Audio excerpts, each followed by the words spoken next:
I'm sick. Sick of being a fat baddie in a world that hates fat baddies. Sick of experiencing fat phobia despite non-facts thinking fat phobia isn't that serious. Sick of how y'all doing my girl Samyra for her fat activism. Sick of unfunny folks putting on a fat suit and doing an unfunny ass skit. Hell, I'm even sick of these bitches. Shout out to Hot Damn I Rock. If you know, you know. But in all seriousness, I am sick and tired of people who aren't fat acting like people who are fat are too sensitive or are wrong for highlighting fat phobia in our society. Now, initially, I was not going to do an episode regarding this Ezee fat suit skit.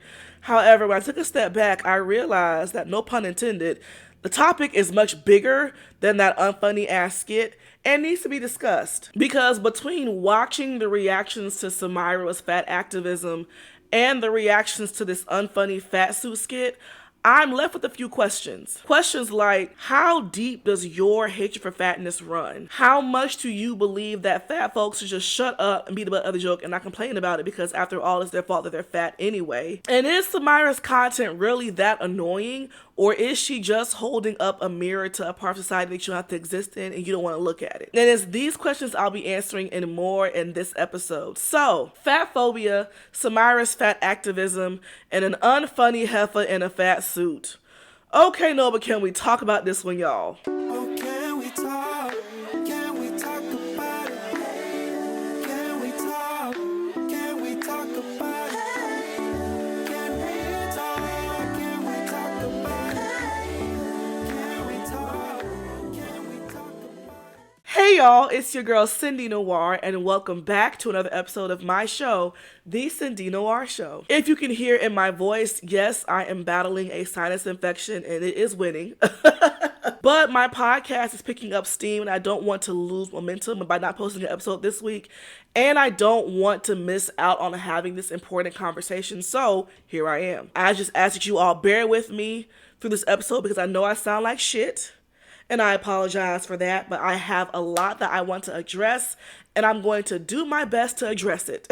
But before we get into today's topic, a few housekeeping things. As you all know, my show is currently being sponsored by Waving the Red Flag podcast, and their card game is the Red Flag. The card game that questions if whether certain actions and behaviors in dating are red flags or not. And if you want this card game to play at your next game night with you and your friends, the link is in my bio. Now, y'all have been in the comments asking, Cindy girl, why is your Aquaphor and Fenty lip gloss in the camera too? Well, let me explain. The answer is manifestation. Because while my podcast is not sponsored by Aquaphor or Fenty Beauty yet, the key word there is yet, okay? Aquaphor and Fenty lip gloss are the two main products that I use on my lips daily, and they're products that I swear by. I have been using Aquaphor for over 7 years, and I have been using this lip gloss for years as well. So if Aquaphor and Fenty Beauty are looking for any podcast to sponsor, why not sponsor one where the person's actually using the products on a daily basis, right? So while no, I'm not sponsored yet, just wait on it. I can feel it, I can feel it, I can feel it. Anyway, what I'm crocheting today is a Shrek hat that was ordered by a customer. The last thing I want to say before getting into the topic is that today's topic is going to be about fatness. And I'm going to be doing a lot of jokes about fatness. For one, because I'm a funny bitch naturally, but also to show Miss Ezee girl that there is a way to be funny about fatness and actually be funny.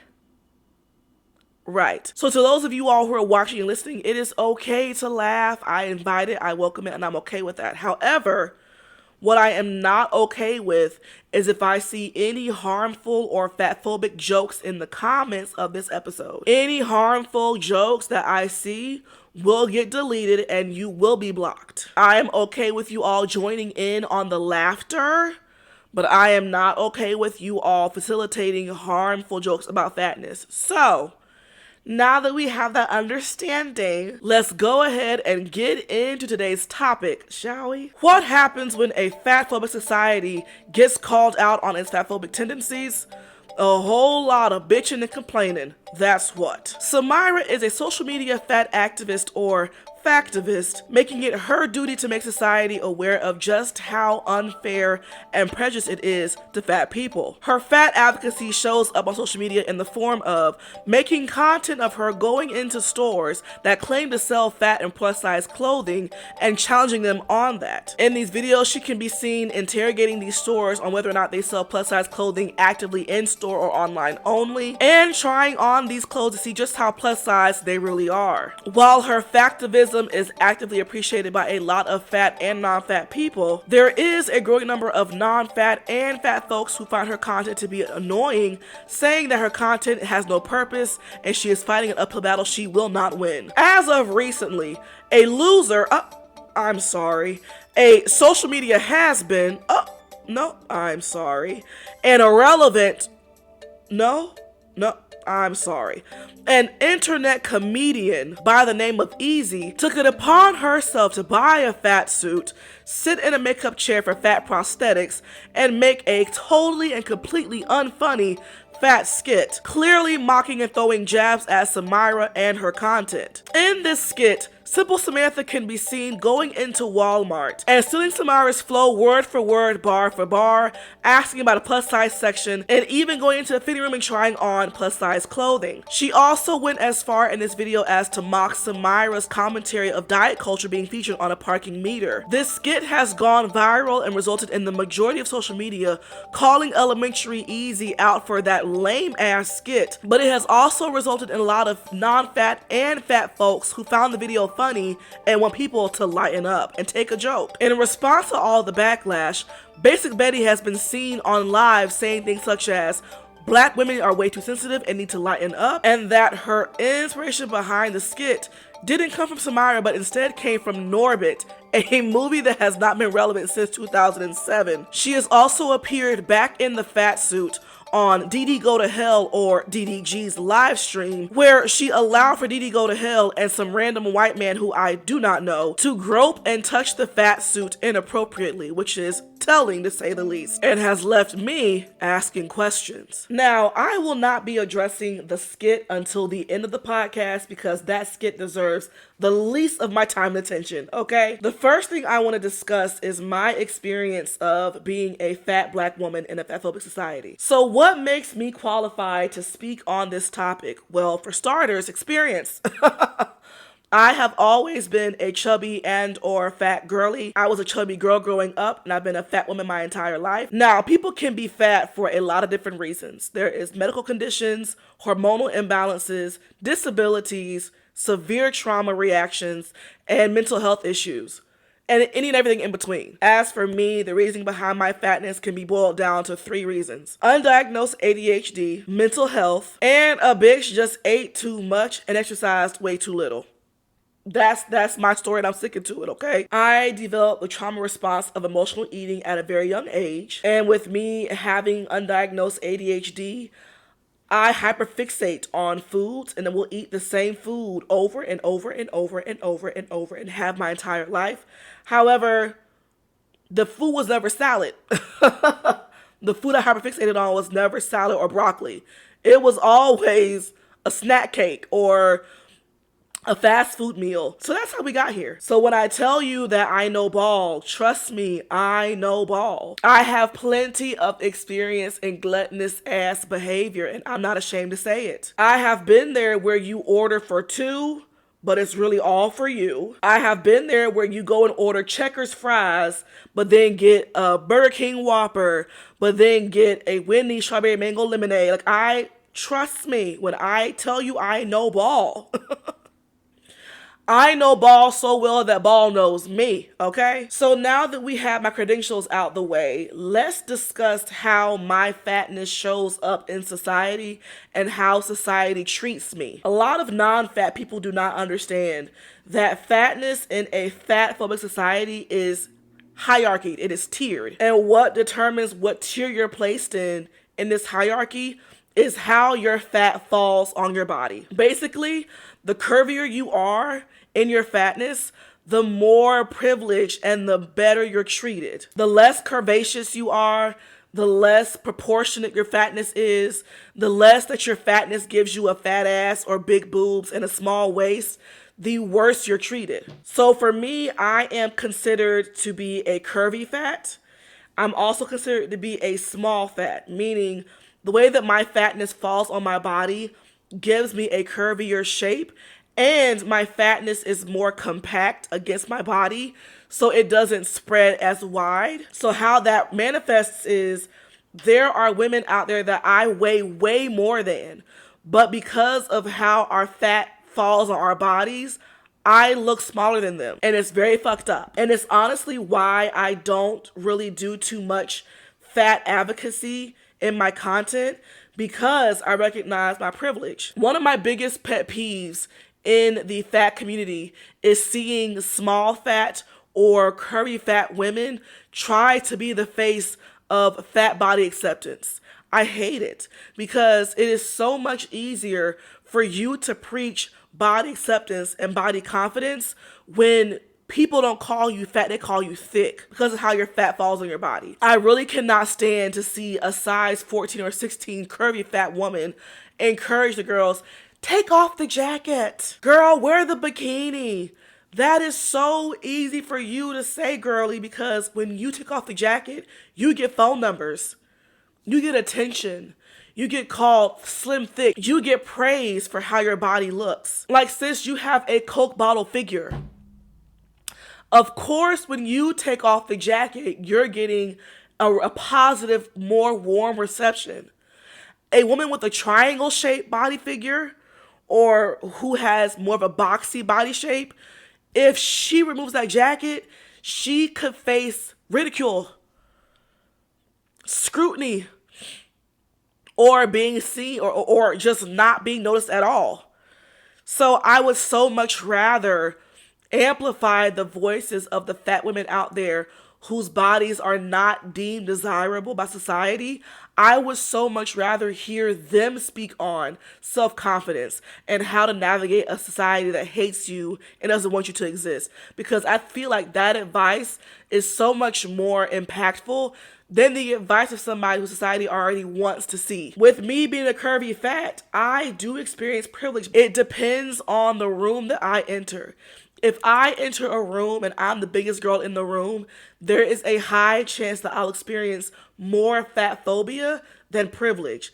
On the flip side though, if I enter a room and I'm the smallest one in there, I'm more inclined to experience more privilege than fat phobia. Not to mention, my weight fluctuates, and I have learned so much about the line between fat phobia and privilege in my weight fluctuation. Fat phobia is so insidious that I can tell if I'm gaining weight or losing weight just solely based off of how society treats me. My highest weight has been 312 pounds. When I was that weight, I was bitch to the world. I was invisible. Men did not hold doors for me. People didn't talk to me. There were no kind gestures done for me. Men would walk through a door, look me in my eye, and not hold the door open, and it would close in my face more times than not. Honestly, when I'm 280 plus, that is when the light switch turns off and society does not see me. Now, there are pros to that. Because there are times where I don't want to be seen and don't want to be noticed and want to be invisible to society. So there have been times where I have gained weight just to be invisible, and you'll see why in a minute. Because on the flip side, when I'm losing weight and I get down to around 275, that light switch turns back on and society notices me again. And now suddenly men are holding doors open for me. People are wanting to talk to me on a whim. I'm receiving compliments. Men are going out of their way to do kind gestures for me. And men get really weird. They get really weird as in I get sexually harassed way more. Especially when I get down to 260. 260, that number right there. When I get to 260, the sexual harassment goes up exponentially. And that is because at 260, the waist is snatched, the ass is assing, and the titties are in fact tittying. Every time I have lost weight and gotten down to the 260s, I get terrified at how weird men get. It is in this weight range that I have been flashed by men unprovoked. I have had a man walk up to me, not speak one word, and just grab my ass. Just grab my ass. Fuck me up. Whenever I get down to that side, men become very invasive. They do not respect my personal space or boundaries, and it is scary. And in the past, every time that I've gotten down to that size and experienced men's treatment of me in that way, I gained the weight back. Because at that point, I would much rather the safety of being invisible than for y'all to notice me and touch on me inappropriately. There is a false sense of safety in being a fat woman where when I get to that 280 plus, it's like, who's kidnapping me? Who's finna do the hassle of trying to snatch me up off the sidewalk and take me into a white van somewhere? I weigh too much. That's too much work. Like, there is definitely a false sense of security in being a fat woman and feeling like, ain't nobody gonna try to steal me, take me because I'm big, you know? And it is false because we anyone's at risk. But when you're in a smaller body and you see just how different society gets, it is easy to see your fatness as a shield from society's scary parts that you don't necessarily experience when you're fat. Now let's talk about shopping for clothes as a fat woman, because that shit is so annoying. Now, like I said, I spent my entire life being a plus size or fat girl. As a preteen, I was already shopping in the women's department. Like, I never got a chance to shop at Limited 2 for real. I jumped from junior clothes to Lane Bryant, to Dillard's women's section, to Macy's women's section. I didn't get to wear the cute little clothes. Nope. I was walking around looking like somebody's HR director. It was giving business casual at 12, okay? And it was hard. It was hard being in these department stores surrounded by grown-ass women, and I am a preteen. Why am I here? I never really got to swap clothes with my friends. If my friends and I went shopping at the mall, I couldn't shop because we were at the cute little stores for their size, and I was the only plus size girl, so we weren't going to Macy's, we weren't going to Dillard's, we were going to Limited 2, you know? So I had a lot of animosity towards clothing and shopping for clothes as a preteen and early teenager because of how awkward it was. So you can only imagine how excited a bitch was when Forever 21 announced they were going to have an in-store plus size section.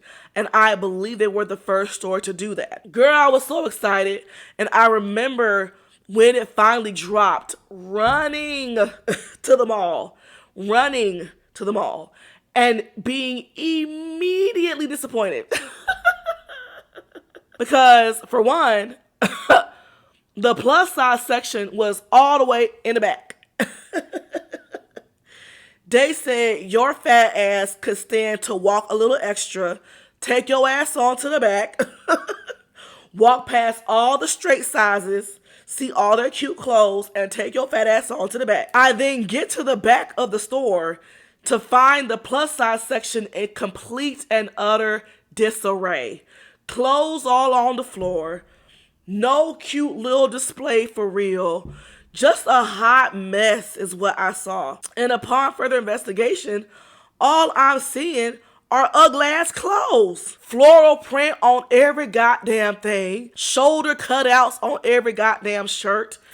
Crop tops, no regular blouses, and baggy ass pants, and loose ass dresses. When I say everything was floral print, baby, I mean everything was in floral print. Do you hear me? I was so let down because I was under the naive impression that a plus size section at Forever 21 just meant taking the straight size clothes and making them bigger, you know? Imagine my shock when we're getting completely different clothing that's ugly as hell. And soon after Forever 21, other clothing stores followed suit and began hosting plus size sections in their stores too. But it was the same story across the board. H&M, can kiss my ass, because the way that their plus size section was not only in the back, but was a literal corner, 4x4 corner of a few tops and bottoms, and that was it. When they first dropped, I said, ain't this about a bitch? How we big?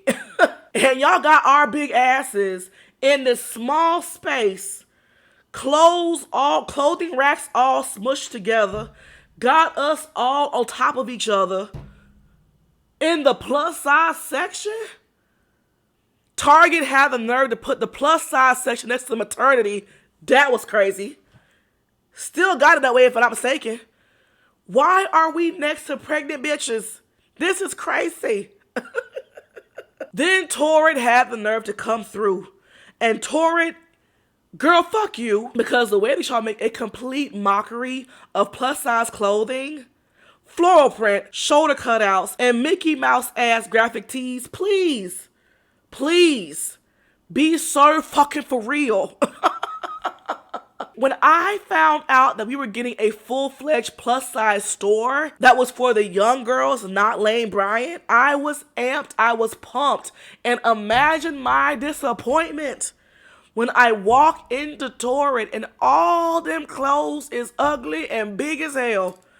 Nothing form-fitting, nothing hugging the figure, and Mickey Mouse, please. Now, I think Fashion Nova was the first clothing brand to do sexy clothing for plus size girls. And after them, other clothing brands began to follow suit. Rue 21 had cute things for the plus size girlies too. And I think Forever 21 finally evolved and followed suit too. But Fashion Nova, I got beef with you too. Because even though y'all make sexy clothing for the plus size girls, y'all will also desexify smaller clothing when you make it in plus size. You will give a deep V-cut in a dress to the smaller girlies, but then take out the V-cut for the plus size girlies and give us no cleavage. You'll make the dress or the skirt mini for the smaller girlies, but it's down to our knee for us. You think you're slick, and I don't like it. Unfortunately, to this day, the majority of my shopping happens online for plus size clothing, and God forbid I need an outfit the day of and don't have time to order online. It is not guaranteed for me to be able to go into a store that even has plus size clothing and find a good outfit.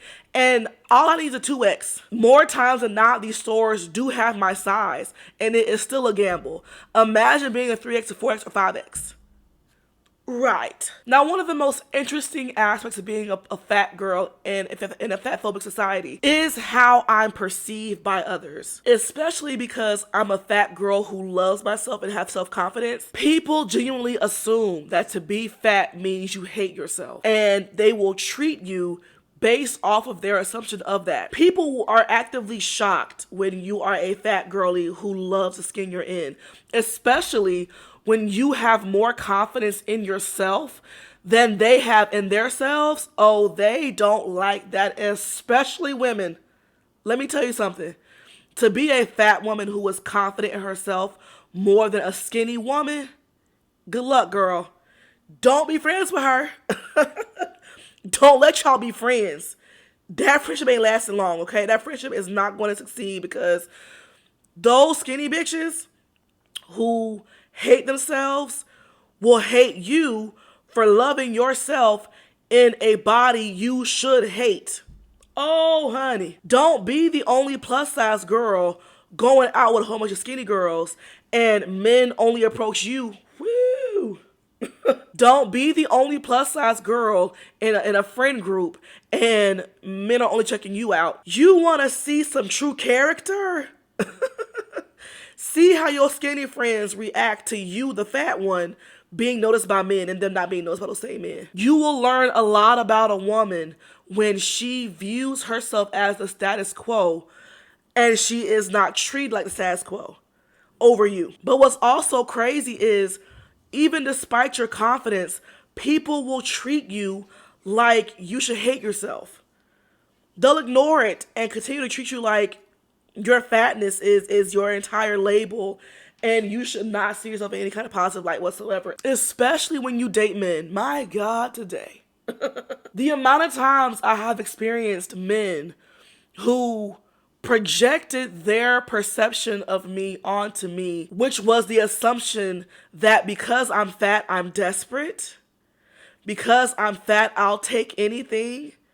Because I'm fat, I'm just happy to have a man in my face. And it be pissing me off because you think that because my tummy sits in my lap, that I'm going to pay a bill or I'm going to put up with any kind of bullshit. Nigga, fuck you and a dumbass logic. I have never dated a man that tried to keep me a secret because, bitch, I ain't no goddamn secret. Nor have I been approached by men who wanted me to be a secret. Because I'm a small fat, because I'm a curvier fat, more times than not, I'm a man's type, even if it's a fetish. I've had that experience too. But I have not experienced men trying to keep me in hiding like that. But it is odd to see how people interpret your fatness. And there are men out there who think that while they're down and out and struggling in their life, the best person for them to get with is a fat girl because she's desperate and will take anybody. Baby, I ain't one of them. You think because my ass enjoys a large fry over medium that I'm just take your ass in? And the audacity to be doing worse than me, but think lower of me. Like, bitch, ho.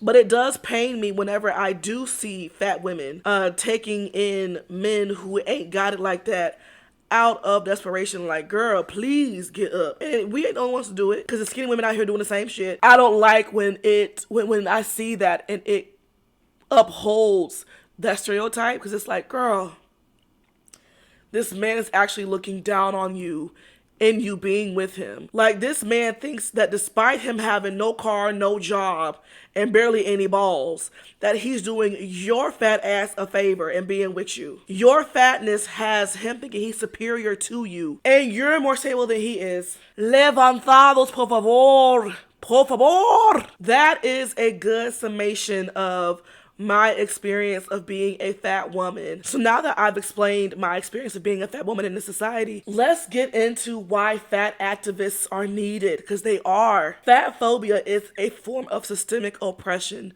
just like racism. And the fact that so many black folks don't get that is aggravating as fuck. You can understand the injustice in being judged off your skin tone, but you stop getting it when it comes to being judged off of your body size. You don't understand how fatphobia is systemic, despite there being a fast food restaurant on every corner on the minority side of town, and the white side of town being the main parts to have the healthy foods and grocery stores. And honestly, that's fatphobia and racism combined in one, but okay, girl. You don't think fatphobia is systemic, but we live in a society where scientists have manufactured sugar to be extremely addictive. Scientists be in the lab trying to make sugar and processed foods addictive for you to stay hooked on it.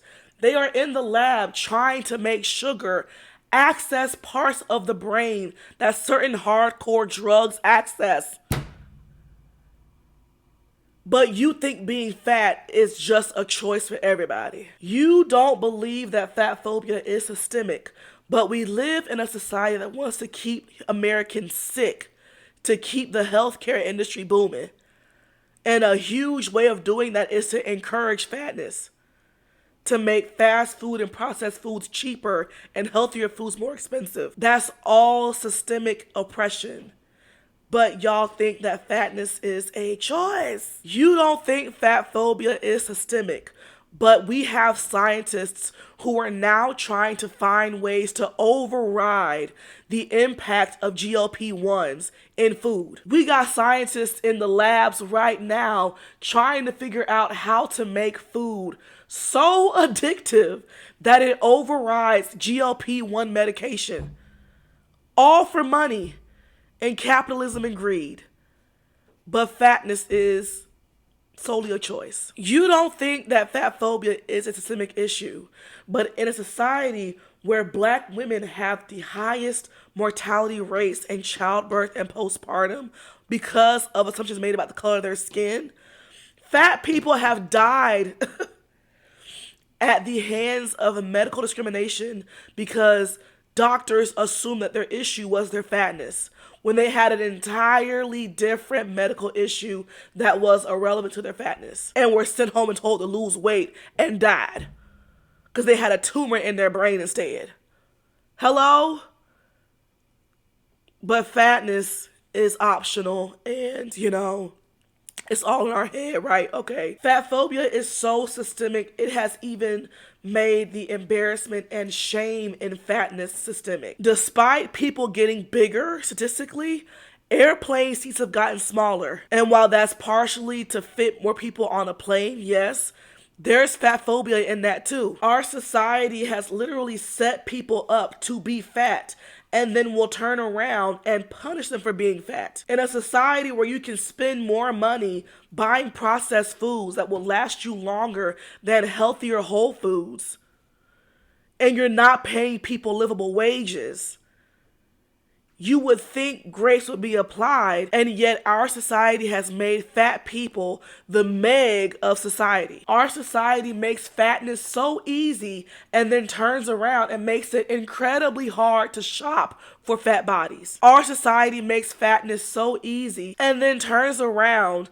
and reinforces shame and embarrassment for the very fatness they want you to have. Fatphobia is a cornerstone of fascism and white supremacy. But we're all just thinking this up, and it's in our heads, and it's not real. Okay. Our society encourages and wants people fat, and then turns around and sends a messaging out that to be fat is bad and to fear fatness, to the point that people have eating disorders. People have body dysmorphia and anorexia and bulimia because they're so afraid of being fat. And it's so bad because fatphobia is an extension of fascism. Folks want you to be so afraid of being fat that you would opt out to not eat at all, which makes you frail and weak and too weak to fight back. All of this shit is interconnected and intertwined, and the fact that y'all will look at fat folks in the face and call us sensitive is crazy work. The other thing about fatphobia is that it creates skinny privilege, in the sense that so many people, even those who are oppressed, can say, well, at least I'm not fat. I may be dark, I may be poor, I may even be ugly, but dear God, at least I'm not a big bitch. And because society has made fatness the universal butt of the joke, a lot of people save their hatred for themselves, their anger towards society, and they project it onto fat people. There's so much projection, so much poor treatment, and poor viewing of fat people that has nothing to do with fat people at the root of it. You're mad because your boss got you fucked up, but you instead take it out on a fat person online in their comment section. And this is why Samyra's work is important, because somebody needs to be shining a light or showing a mirror onto how ugly society is to fat people. Y'all just don't like it because y'all are okay with ignoring it.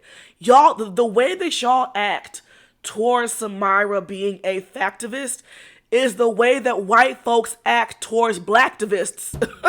White folks find black activists annoying, saying that things aren't that deep. Why is everything about race? Y'all make everything about race. It's not that serious. It's not that deep. Y'all be sounding just like them, but in fact, a parking meter? Really? Diet culture for a parking? Yes. The same way that there is racism in the word picnic is the same way that there is fatphobia and diet culture in a sticker on a parking meter. Yeah, y'all being obtuse and not seeing that is so aggravating to me. Samyra is shedding light onto the systemic oppression of fat people despite the system promoting fat people, and it needs to be discussed.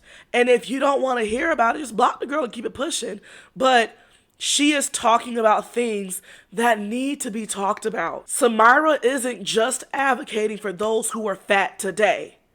She is also advocating for a lot of y'all who can't stand her, who will be fat in the future.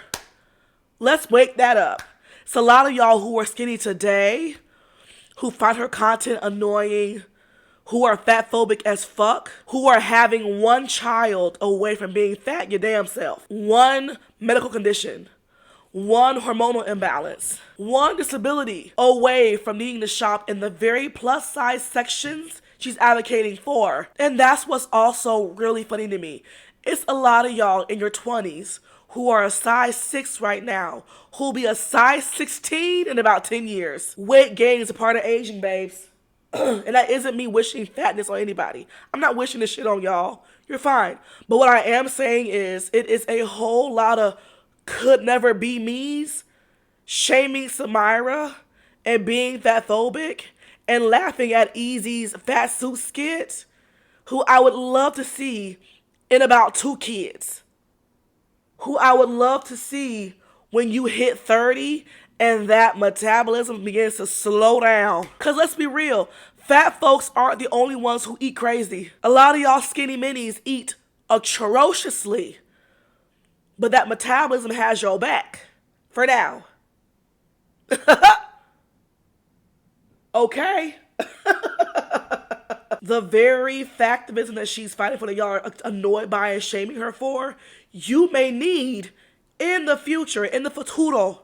So how's about you sit down, eat your food, enjoy the thinness that you have while you still have it, and let her do her thing. Okay? All right. Now let's lastly get into this Ezee fat suit skit. Lastly and quickly. Now when it comes to this fat suit skit, here's my thing. Fat jokes to me at this point are not funny. And it's not because I'm fat, not because I'm sensitive. In fact, as a funny fat bitch, I love a good fat joke that's actually funny. I love it. When you are able to conjure up a good humorous joke about being fat, I'm going to laugh. I have no issue in laughing, actually. The problem is, though, y'all don't be putting enough effort into the fat jokes. There's no intelligence behind it, no intention behind it, no creativity behind it. It's just a regular ass fat joke. That's just not funny. And it be pissing me off when y'all will make fat jokes that are lazy in effort, lazy in execution. And when we don't laugh, it's, y'all just sensitive. No, bitch, you just not funny. At this point, the only people who make fat jokes that I find funny are fat people. We know all about going the extra mile and giving a little bit extra. Skinny folks have not made funny fat jokes in a long ass time because y'all are so fixated on the punchline being, aha, you're fat. It got old. It got old in the 90s for me. And that's what blows me because y'all love to be like, fat folks in the 90s was laughing. Yeah, because that was the last time fat jokes were actually funny. Y'all shit had been funny since the 90s. How about that?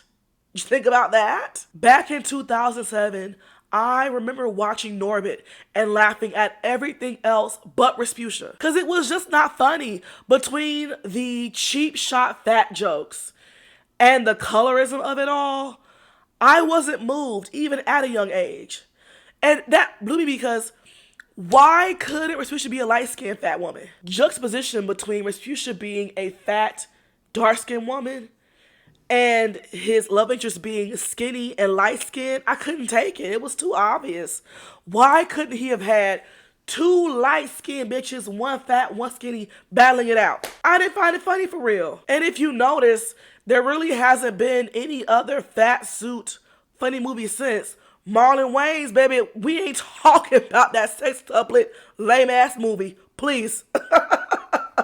We ain't even gonna get into that travesty of a movie, okay? There really hasn't been too many attempts in the form of a fat suit humor since Big Mama's House, since Medea, and since Norbit. And it's for a reason. And it's because comedy has evolved past that shtick. Now, when it comes to Ezee, I don't know her from a can of paint. I never saw her on Vine for real. And you know, I guess it's divine timing and divine protection because I only like to follow comedians who are actually funny. So it makes sense that I didn't know about her.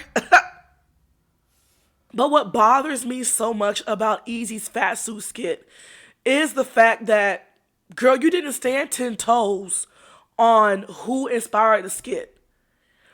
I would have held an ounce of respect for her had she stood 10 toes and said, yeah, that was a shot at Samyra. That was me. Yeah, that was about her. But instead, you want to cite Norbit, bitch. Norbit hasn't been trending on social media. Ain't nobody talking about that goddamn movie for real. Come on. But who is trending? Samyra. How you gonna be as big and as bold as to buy a fat suit, get fat prosthetics put on your face, go the extra mile of doing the skit, and then when you're questioned about it, oh, it was about Norbit. Girl, that's that confusion coming out. You're confused about comedy. You're confused about your sexuality.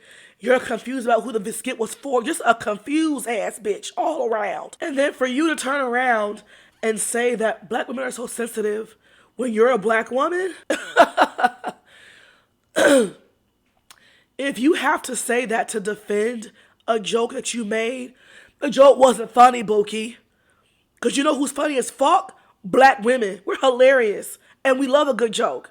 And if the majority of us are saying that wasn't it, it's because it wasn't it.